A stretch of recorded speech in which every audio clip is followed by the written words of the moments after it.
Neil and Debbie's October 2021 train trip.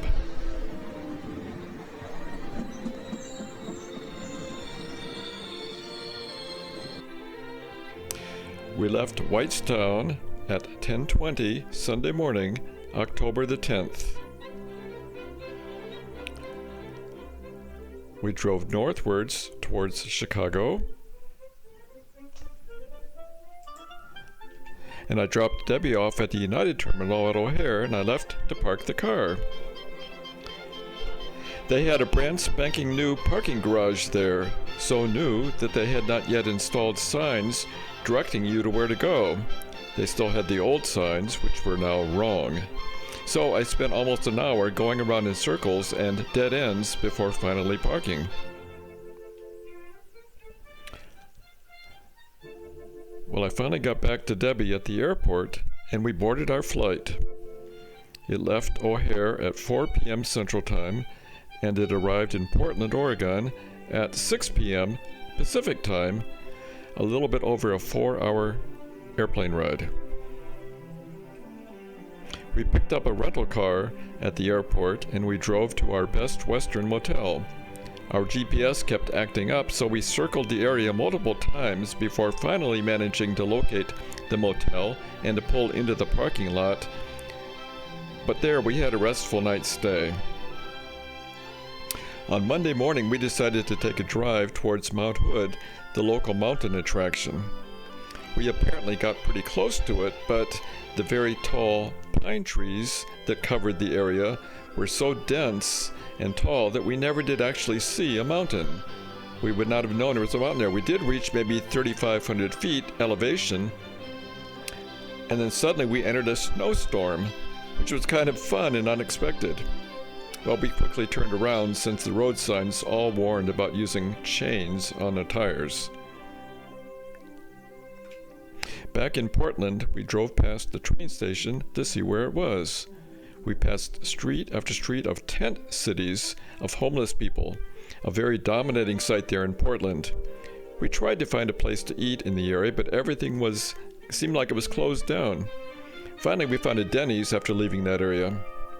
Well, we still needed to drop off the car before taking the train, so we returned to the airport, dropped off the car, and took an Uber back to the train station.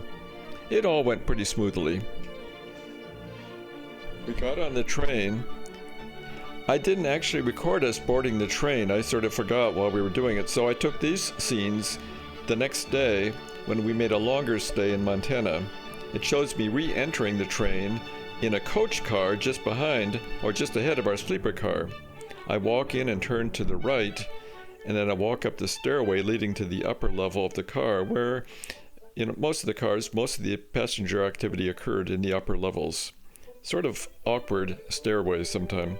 And here I am passing through that coach car, heading towards our sleeper car at the very rear of the train.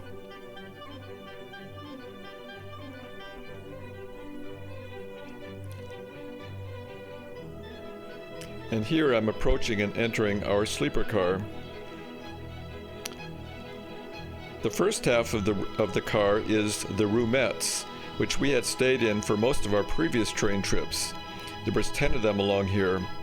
This trip, we were staying in a larger, more expensive, what they call bedroom, which were located here in the back half of the sleeper car.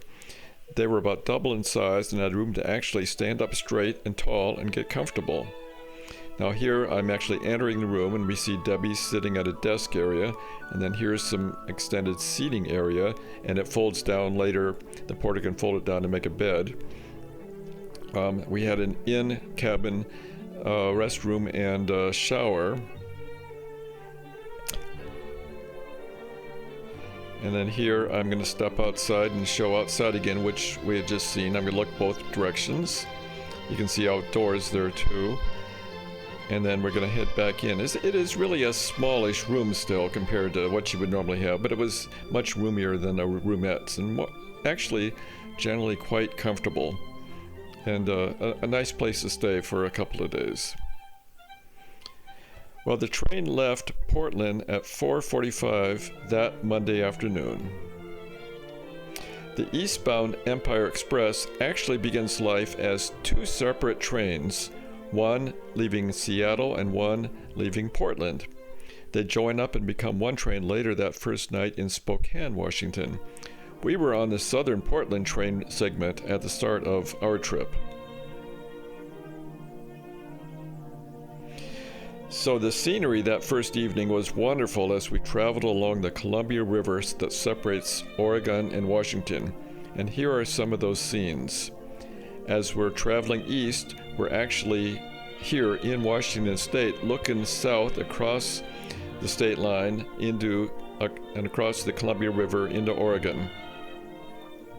And we're heading into the evening sunset hours, and the sky is slowly darkening and a beautiful sunset emerges.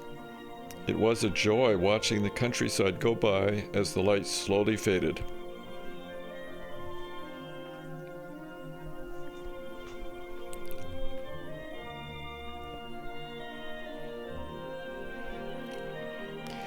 So we did sleep pretty well on the train. And again, I forgot to record any shots of the room after the porter switched to sleep mode, but I found this picture online, which is sort of close to how our room actually looked when it was in bedroom sleep mode. I slept on the upper bunk and Debbie on the lower.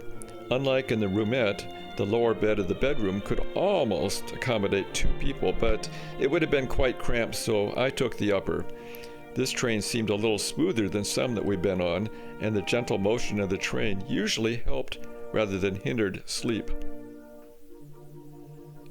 Now, on the California Zephyr train that we'd taken twice before, the Rocky Mountains extended for a good part of the western section of the trip, and we seemed to spend a full day or more on the mountains, and that scenery was the highlight of this trip. On this more northern route, the Empire Express route, the Rockies are quite narrow, mainly along the narrow Idaho Panhandle, and we zipped past them in the dark of the night. So we missed them pretty much and saw only a few scattered mountains elsewhere. Just a little bit disappointing. When we woke up, we were magically on a much longer combined train. The two segments had been combined while we slept. We were on the very last car of the train, and here we see the scene as the tracks sort of trail behind us from that car.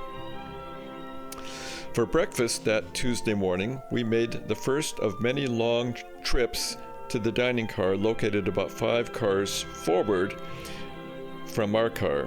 To get there, we had to trek the remaining length of our sleeper car, then through 2 regular coach cars, through a lounge observation car, another coach car, and then finally to the dining car. It took some getting used to. The footing and the managing that trip took some getting used to.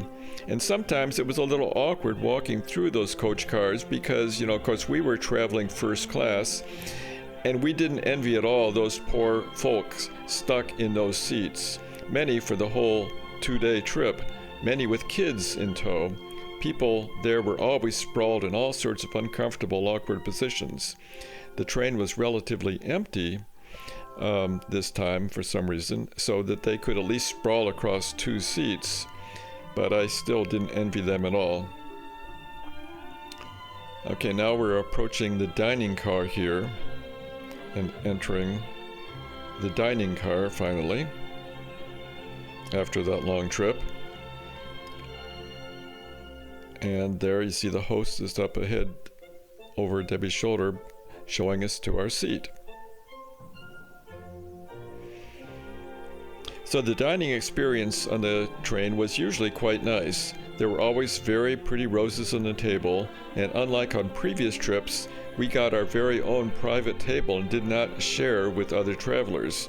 I mean, that's sort of good and sort of bad. It was sort of nice to have our own table, but we did not really mind the experience of sharing and talking to other travelers. But while we ate, we watched the scenery go by, and of course that was nice.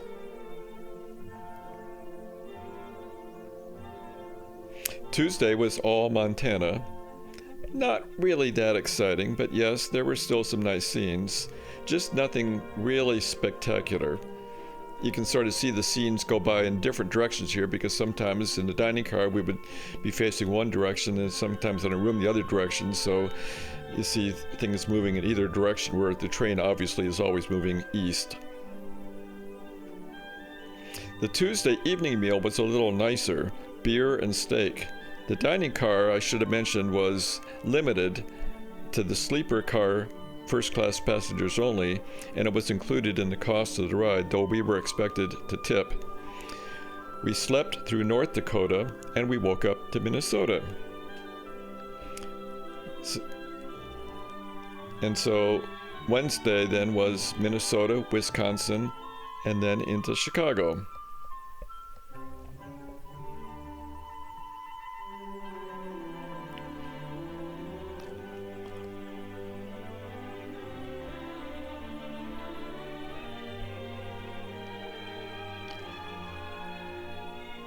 We arrived actually a few minutes early, around 3:30 in the afternoon, into Chicago Central Time.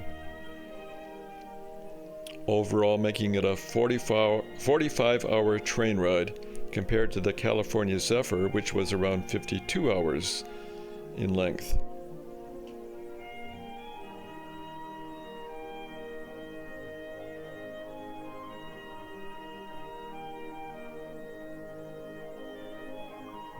So we were in Union Station, downtown, and now we faced the next logistic challenge.